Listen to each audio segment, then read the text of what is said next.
আমরা অষ্টম শ্রেণীর সূত্রের সাহায্যে বর্গ নির্ণয় আরেকটি অঙ্কের সমাধান করব। এখানে আরেকটি অঙ্ক আছে ax মাইনাস by। দেখুন এটা আমরা সূত্রের সাহায্যে বর্গ নির্ণয় করব। তাহলে এখানে আমরা এটাকে প্রথমে বর্গ করব। সামনে এখানে লিখে নেব বর্গ করে, এটা লিখলে ভালো হয় মনে থাকার জন্য। এখন এটা আমাদের বর্গের মাইনাসের সূত্রে গেছে।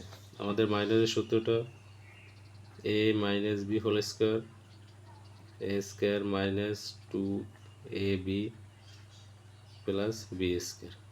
এটা তো এখানে আমাদের এ বলতে এক্স, বি বলতে বি ওয়াই। তাহলে A minus B whole square সূত্র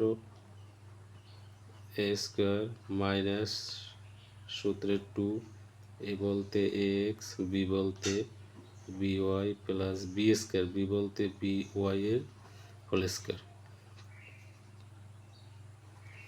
এখন এখানে এ এক্স এর হোল স্কোয়ার, এখানে এ বলতে কয়টা বোঝায়? দুইটা। তাহলে আমরা লিখতে পারি এ স্কোয়ার, এখানে এক্স এর পাওয়ার 2 এক্স স্কোয়ার, আর এখানে থাকে 2 থাকে আর A B x Y, A B x Y, এখানে বির পাওয়ার 2 হবে আর ওয়াই পাওয়ার 2। এটাই অ্যান্সার।